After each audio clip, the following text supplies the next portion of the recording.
Hello students, कैसे हैं आप सब। आशा करती हूँ आप अच्छे होंगे और अच्छे से अपनी पढ़ाई कर रहे होंगे।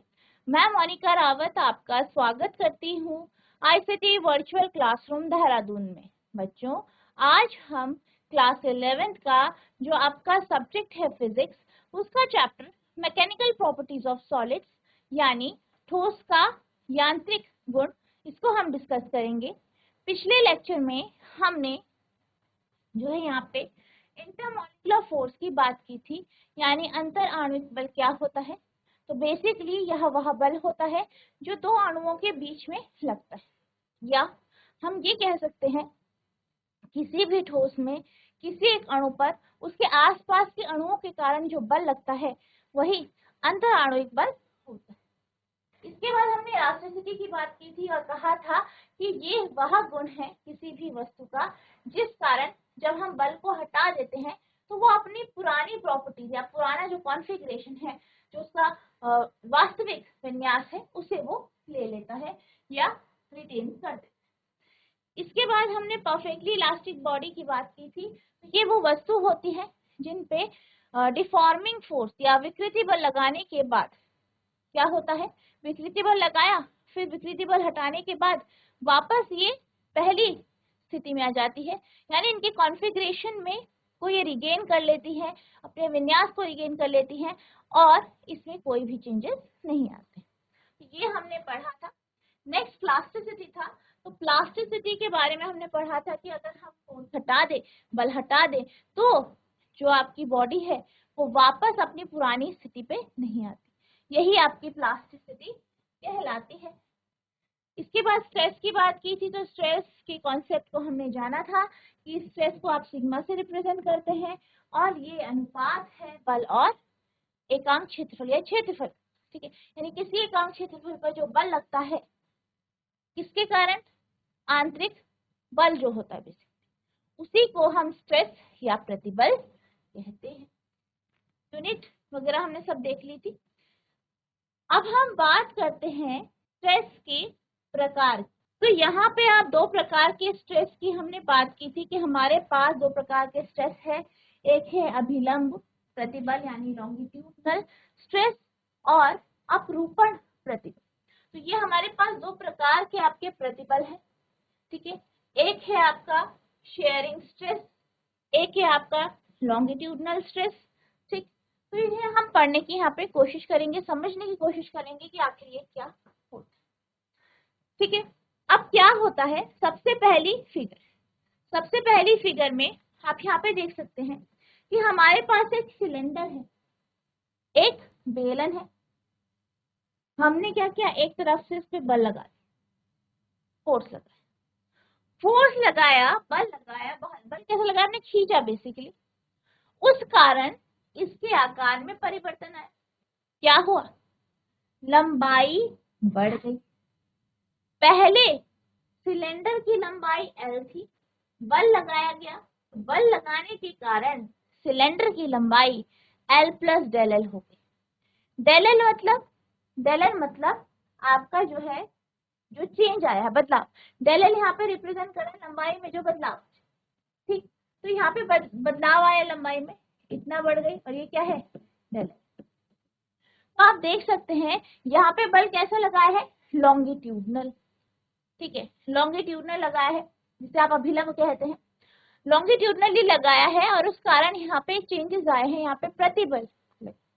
तो यही आपका क्या कहलाता है, लॉन्गिट्यूडनल स्ट्रेस, ठीक है। अब हम बात करते हैं टेंजेंशियल स्ट्रेस। यहाँ पे हमारे पास आप बी फिगर से देख सकते हैं, बी फिगर से इसे समझ सकते हैं कि बी फिगर में हमारे पास एक सिलेंडर है। हमने क्या किया, इस पे बल लगाया, इधर ऊपर वाले सिरे पे ऐसे बल लगाया। अब ऐसे बल लगाते हैं तो आप देख सकते हो क्या हो रहा है, ये टिल्ट हो गया, ऐसे टिल्ट हो गया, कुछ एंगल पे ये क्या हो गया, टिल्ट हो गया, मुड़ गया। फोर्स इधर लगाया गया है, चेंजेस किसमें आए हैं, थीटा में चेंज, यानी एंगल में बदलाव आया। बल इधर लगाए, एंगल में बदलाव यहाँ पे आया है, ठीक है। तो यहाँ पे जो डिफॉर्मेशन हुई है, यहाँ पे जो विकृति आई है, उसी को हम अपरूपण प्रतिबल या टेंजेंशियल स्ट्रेस कहते हैं। ठीक, इसी तरीके से आप इसको ज्यादा क्लियरली जो है देखा होगा आपने कि आपके पास मान लीजिए कोई मोटी सी बुक है या कोई मोटी सी डिक्शनरी है, आपने क्या किया, वो ऐसे थी बिल्कुल सीधी, अब आपने क्या किया, यहाँ ऊपर से ऐसे धक्का दिया, तो आपने देखा होगा कि जो बहुत मोटी बुक्स होती हैं वो थोड़ा सा धक्का देने पर इस तरीके से टिल्ट हो जाती है। ठीक, यहाँ पे एंगल का डिफरेंस है। तो यही आपका अपरूपण प्रतिबल या शेयरिंग स्ट्रेन, आपका टेंजेंशियल स्ट्रेन ये कहलाता है। ठीक है, तो यही आपका स्ट्रेस कहलाता है, शेयरिंग स्ट्रेस कहलाता है। अगला है आपका, कोई वस्तु है, उसके वॉल्यूम में चेंज हो रहा है, बल बाहर से लग रहा है, बाहर ये बल लग रहा है, वो श्रिंक हो गया, वॉल्यूम हो गया श्रिंक, या बढ़ गया, बल बाहर की तरफ लगाया तो बढ़ गया। ठीक है, तो ये आपके कुछ उदाहरण हैं, कुछ एग्जाम्पल्स हैं जिनके माध्यम से आप इन कॉन्सेप्ट को समझ सकते। ठीक, तो अब क्या कहा गया है, सबसे पहली फिगर के बारे में, ए फिगर के बारे में, cylinder subjected to tensile stress stretches it to an amount of delta। पहले वाले फिगर के लिए कहा गया है कि हम क्या कर रहे हैं, हम क्या कर रहे हैं, हम स्ट्रेस दे रहे हैं और इस पे क्या है, खिंचाव है। खिंचाव किधर आया, लंबाई पे आया, और कितना आया, डेल एल खिंचाव। सेकेंड फिगर में क्या कहा गया है, a cylinder subjected to shearing stress या टेंजेंशियल स्ट्रेस। यहाँ पे क्या किया गया है, शेयरिंग स्ट्रेस या टेंजेंशियल स्ट्रेस, यानी ऊपर से हमने यहाँ पे स्ट्रेस लगाया, प्रतिबल लगाया, और इसके कारण क्या हुआ है, deforms by an angle theta. यहाँ पे जो विकृति आई है वो एंगल में आई है, कितनी, थीटा एंगल। सी है, a book subjected to shearing stress. अब यहाँ पे भी, ये भी आपका शेयरिंग स्ट्रेस का एग्जाम्पल है, यहाँ पर भी जो विकृति आई है वो एंगल में है। नेक्स्ट है, a solid sphere subjected to uniform hydraulic stress shrink in volume by an amount del V। अब इसी तरीके से हमने यहाँ पे क्या कहा गया है कि आपके पास एक सॉलिड स्फीयर है, एक ठोस गोला है, उसे आपने मान लीजिए पानी में डाला, उस पर हाइड्रोलिक स्ट्रेस पड़ा और उसके वॉल्यूम में यानी आयतन में परिवर्तन आया, और कितना आया, डेल V का परिवर्तन। ठीक है, तो ये कुछ उदाहरण है जिनके माध्यम से आप जो है प्रतिबल के जो प्रकार है उनको आप समझ। ठीक है, इसे आप नोट करेंगे।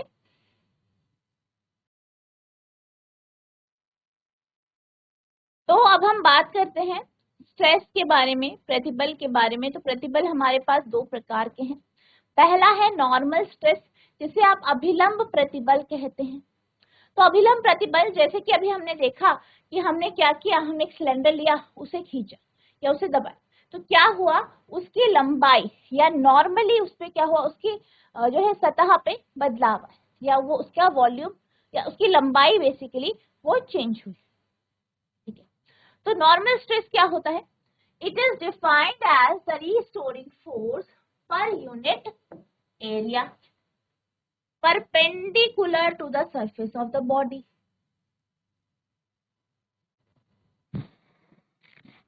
इसको हम कुछ इस तरीके से परिभाषित कर सकते हैं कि ये क्या है, एक बल है जो कि एक एरिया पे लग रहा है, एक क्षेत्रफल पे लग रहा है, और क्षेत्रफल पे कैसे लग रहा है, लंबवत यानी परपेंडिकुलर। यानी बेसिकली जैसे अभी हमने देखा कि ये सिलेंडर है,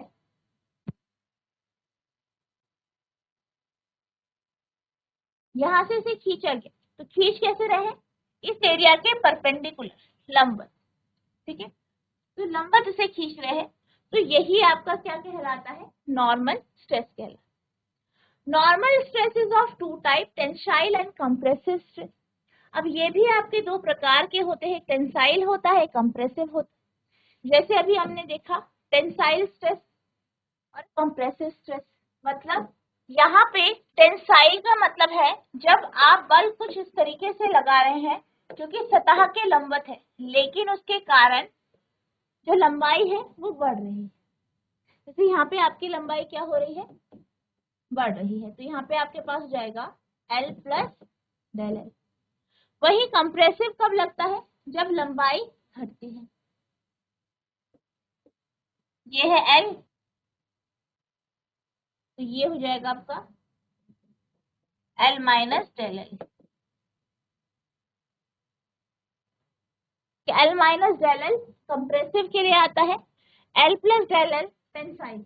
टेंसाइल स्ट्रेस में आपका क्या होता है, लंबाई में परिवर्तन इस तरीके से आ रहा है कि वो बढ़ रही है, और कंप्रेसिव में लंबाई में परिवर्तन इस तरीके से आ रहा है कि वो घट रही।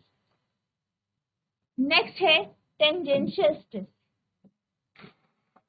अब टेंजेंशियल स्ट्रेस में जैसे कि हमने बात की थी कि हम क्या करते हैं, यहाँ पे जो आपका एरिया होता है उसके पैरेलल, या जो क्षेत्रफल है उसके पैरेलल हम बल लगाते हैं, जिस कारण जो परिवर्तन आता है वो थीटा में आता है। ठीक है, परिवर्तन किस में आता है, थीटा में। जैसे हमने यहाँ पे बुक का एग्जाम्पल देखा, किताब का एग्जाम्पल देखा, यहाँ पे बल लगाया गया, बल के कारण क्या हुआ, किताब इस तरीके से इसमें मूवमेंट आ गया, इतनी इस पे विकृति आ गई, ऐसे हो गई। ठीक, ये हो tangential stress when the elastic restoring force or deforming force are act parallel to the surface area। यानी जब क्या होता है, जब इलास्टिक रिस्टोरिंग फोर्स जो है और जो डिफॉर्मिंग फोर्स या विकृति बल है वो एरिया के, सतह के जो है पैरेलल लगता है, सतह के सतह समानांतर या पैरेलल लगता है। The stress is called tangential stress. इस प्रकार के स्ट्रेस को हम टेंजेंशियल स्ट्रेस यानी अपरूपण बल कहते हैं या शेयरिंग स्ट्रेस कहते हैं। ठीक, अभिलंब प्रतिबल नॉर्मल स्ट्रेस, जब किसी वस्तु पर आरोपित बल पृष्ठ के लंबवत कार्य करता है, उस कार्यरत प्रतिबल को अभिलंब प्रतिबल कहते हैं। ठीक है, उस जो बल लग रहा है उसे क्या कहते हैं, अभिलंब प्रतिबल। अपरूपण प्रतिबल यानी शेयरिंग स्ट्रेस, जब किसी वस्तु पर विरूपक बल वस्तु की सतह के समानांतर या स्पर्श रेखा पर कार्यरत हो, उससे यह उस वस्तु के आकार में परिवर्तन आ जाता है। इस स्थिति में आकार में परिवर्तन का विरोध करने वाले एकांक क्षेत्रफल में कार्यरत आंतरिक प्रतिक्रिया बल को अपरूपण प्रतिबल कहते हैं। तो अपरूपण प्रतिबल बेसिकली कैसे लगता है, ये आपकी वस्तु है, यहाँ पे फोर्स लगाया, चेंज आया, कितना चेंज आया, कैसे आया चेंज,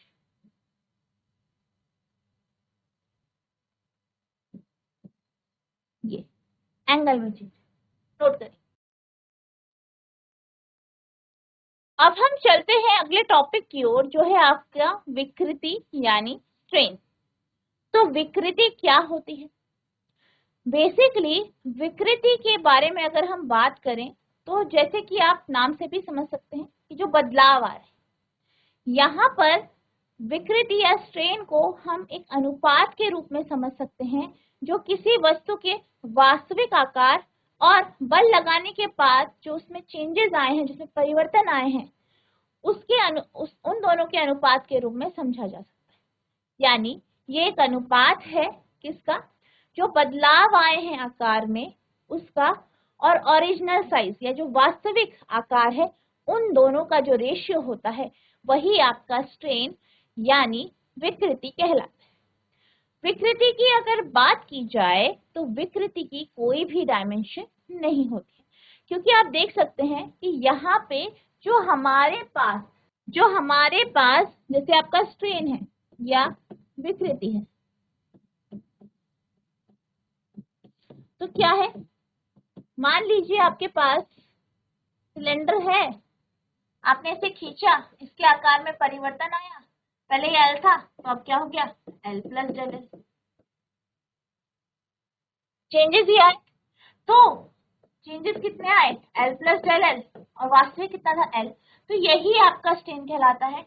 अगर यहाँ पे बात की जाए, हमने यहाँ पे लंबाई की बात की, ठीक, तो लंबाई की यहाँ पे हमने बात की है, तो ठीक है, जैसे हमने यहाँ पे लंबाई की बात की है तो चेंजेस कितना आ रहा है, डेल एल आ रहा है change, del L upon L, जो बदलाव आया है अपॉन एल।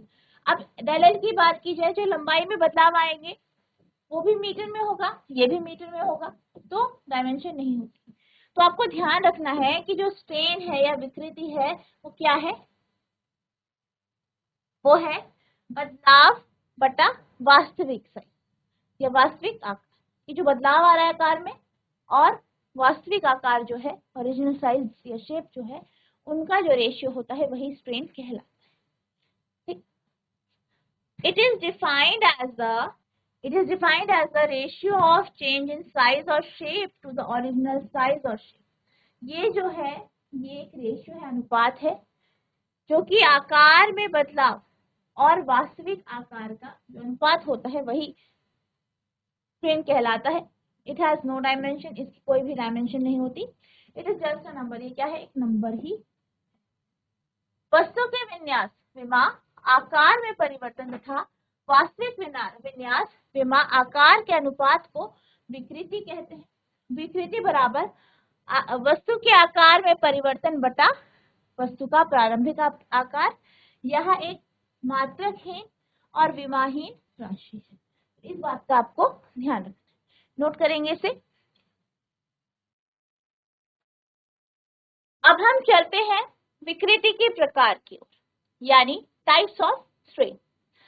स्ट्रेन की बात की जाए तो हमारे पास 3 प्रकार के स्ट्रेन होते हैं। पहला है लॉन्गिट्यूडनल स्ट्रेन, यानी अनुदैर्ध्य विकृति, यानी वह विकृति जो कि लंबाई या लॉन्गिट्यूडनली होती है, यानी जिसमें क्या होता है, जो चेंजेस आते हैं वो लंबवत आते हैं।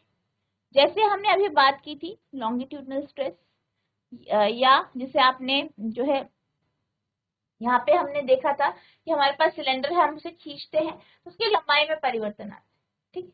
तो वैसे ही क्या हो रहा है, यहाँ पे चेंजेस आ रहे हैं। कहाँ पे आ रहा है, परपेंडिकुलर फोर्स के कारण लंबाई में बदलाव आ रहा है, ठीक है, तो वही आपका लॉन्गिट्यूडनल स्ट्रेन कहलाता है।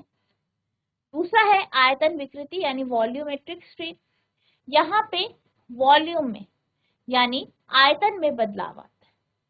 शेयरिंग स्ट्रेन की बात की जाए, अपरूपण विकृति की बात की जाए, तो इस केस में जो चेंजेस आते हैं वो कैसे आते हैं, एंगल की फॉर्म में, यानी इस केस में जो बल लगता है वो सतह के एरिया के या क्षेत्रफल के कैसा होता है, पैरेलल होता है। तो ये आपके 3 प्रकार की विकृति है। पहली विकृति में जैसे यहाँ पे सिलेंडर है, इसकी लंबाई में यहाँ पे बल लगाया गया तो लंबाई में बदलाव आया है।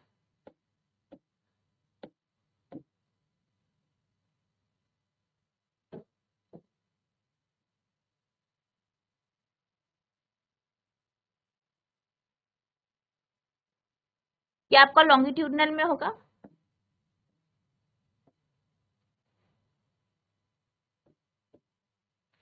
आयतन विकृति में क्या होता है, चेंजेस आयतन में आते हैं, वॉल्यूम में आते हैं।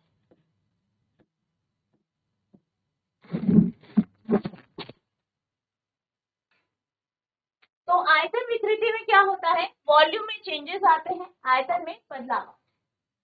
अपरूपण विकृति में क्या होता है, मान लीजिए ये हमारे पास एक वस्तु है, हमने यहाँ पे लगाया बल और इसके आकार में परिवर्तन आ गया है इस तरीके से,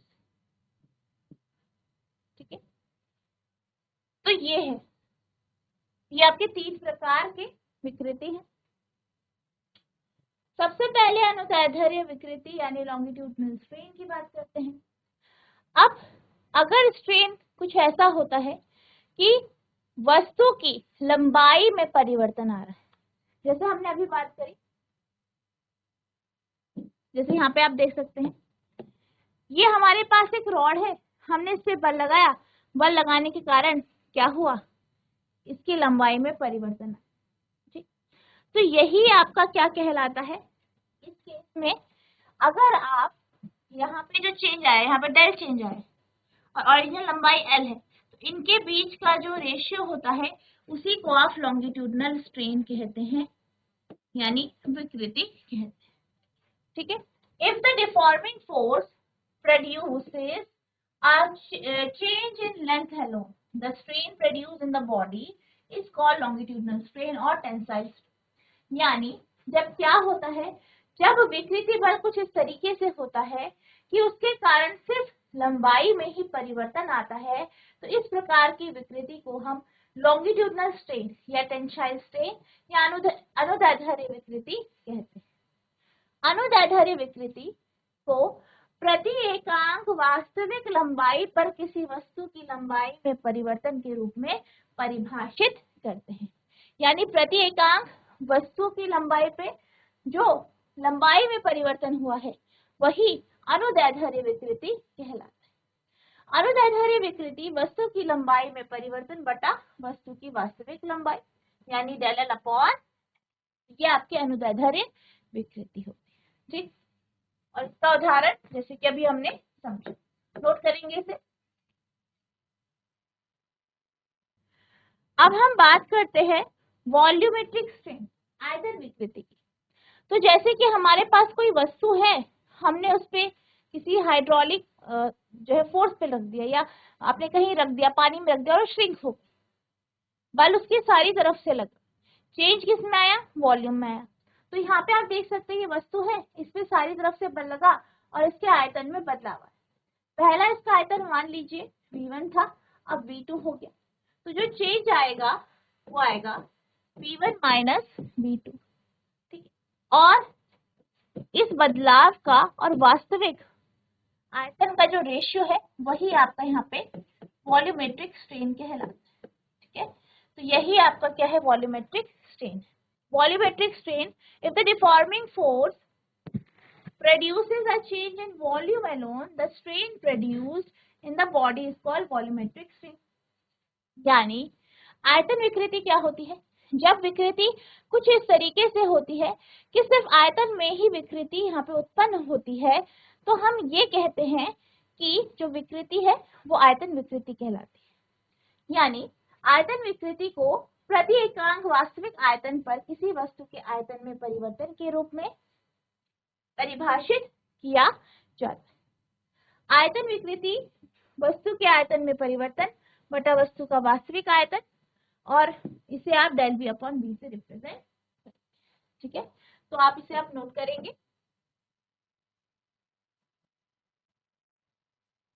तो बच्चों आज हमने स्ट्रेस के टाइप्स पढ़े और इसके साथ साथ हमने स्ट्रेन के बारे में जाना, जो आपकी विकृति होती है वो क्या होती है, इसके प्रकार देखे। तो आई होप आपको ये दोनों टॉपिक अच्छे से समझ में आए होंगे। नेक्स्ट लेक्चर में हम स्टीयरिंग स्ट्रेन के बारे में पढ़ेंगे। तो जितना आज आपको पढ़ाया गया है इसे आपको रिवाइज करना है। अगर आपको कोई भी डाउट होगा तो नेक्स्ट लेक्चर में आप पूछ सकते हैं। तो बच्चों आज के लिए बस इतना ही, मिलते हैं हम नेक्स्ट सेशन में। तब तक के लिए thank you and have a nice day.